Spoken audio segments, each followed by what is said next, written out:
এত বড় একজন মানুষকে নিয়ে লেখা খুব সহজ কথা না। এটা আমি চেষ্টা করেছিলাম আরো কয়েক বছর আগে।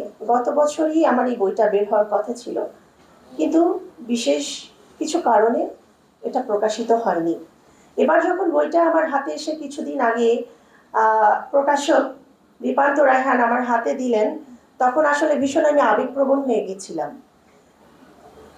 যে যাকে নিয়ে বইটা আমি প্রকাশ করেছি আসলে তিনি এখন নেই পৃথিবীতে। আমি আসলে বেগম খালেদা জিয়াকে নিয়ে তাকে নিয়ে আমার ছোটবেলা থেকেই অনেক কিছু কিছু অভিজ্ঞতা আছে। আমি ছোটবেলার একটা অভিজ্ঞতার কথা বলছি, বাট যার স্মৃতি আর কি। আমি শহীদানার গার্লস স্কুলে পড়তাম, মইনুল রোডে।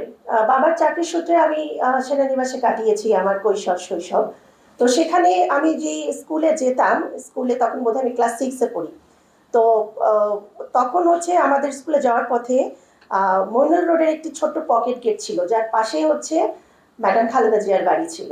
তো একদিন আমি হঠাৎ করে বের হচ্ছি ছুটির সময়, তখন দেখলাম গাড়ি থেকে একজন খুব সুদর্শন নারী নামলেন। আসলে তখন আমি অনেক ছোট, এত ভালো বুঝিও না কে বা খালেদা জিয়া কে ছিলেন। আমি শুধু ওনাকে চেহারা এবং নামে অল্প অল্প চিনি। তখন দেখলাম যে উনি ছোট বাচ্চাদের সাথে গাড়ি থেকে নেমে কথা বলছেন, খুব খুব স্নেহ করছেন। এবং সবাই যারা ছিল, আমি দূর থেকে দেখছিলাম, ছোট ছোট বাচ্চারাও তার সাথে ভীষণভাবে মিশছিল, কথা বলছিল কোনো ধরনের দ্বিধাদ্বন্দ্ব ছাড়া। আমার কাছে শুধু সেই স্মৃতিটুকুই এখন মনে পড়ে যে আমি দূর থেকে অল্প সময়ের জন্য তাকে দেখেছিলাম। সেই স্মৃতিটাই শুধু আমার চোখের সামনে পড়ে এবং এখনো সেই স্মৃতি আমি মাঝে মাঝে মনে করি এবং আমার পরিবারের মানুষের কাছে আমি মাঝে মাঝে শেয়ারও করি এই কথাটা। এটা ছিল আমার জীবনের একটা দারুণ স্মৃতি। এবং পরবর্তীতে আমি যখন বিশ্ববিদ্যালয়ে আসলাম, তখন আমি ছাত্র জীবনে ছাত্র দলের সাথে জড়িত হলাম। তার মাধ্যমে আমি আস্তে আস্তে জাতীয়তাবাদী আদর্শের সাথে আস্তে আস্তে যুক্ত হয়েছি। আসলে সবচেয়ে বড় কথা, আমি এত ভালো বক্তব্য দিতে পারি না, এখানে অনেক জ্ঞানী গুণী মানুষজন আছেন। আমি লেখালেখি করি, যতটা লেখালেখি করেছি ততটা আমার প্রকাশ হয়নি, বা আমি একটু ইন্ট্রোভার্ট টাইপের।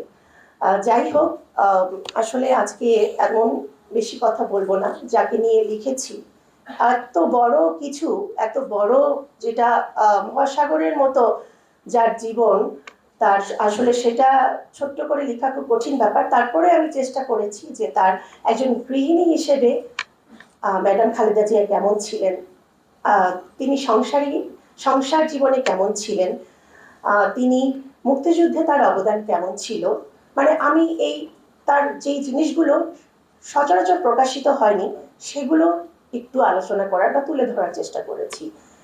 তো আমি চাইবো আপনারা বইটি সংগ্রহ করেন। এবং আমি আমাদের যে গোপালগঞ্জে বিভিন্ন স্কুল কলেজে আমি কথাও বলেছি, এটা যেন পাঠ্যপুস্তক আকারে প্রতিটি মানুষ, প্রতিটি স্টুডেন্টের হাতে যায়, আমি এই উদ্যোগ নিতে বলেছি।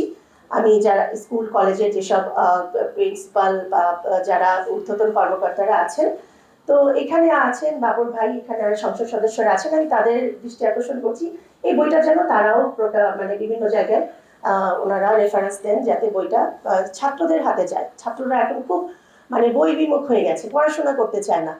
এই ছোট করে লেখাটাও আমার এমন আমার এই চেষ্টার একটা কারণ, অন্যতম কারণ যে বড় বই দেখলে ছেলেমেয়েরা ভয় পায়। আমি যেহেতু পড়িয়েছি 9-10 বছর, 11 বছর বিশ্ববিদ্যালয়, ছেলেমেয়েরা একদমই পড়াশোনা করতে চায় না। তো এই ছোট বই দেখলেও, ছোট একটা বই তার যদি পড়ে ফেলে এক বসাতে, তারা কিন্তু অনেক কিছু জানতে পারবে আমাদের ম্যাডাম খালেদা জিয়াকে নিয়ে।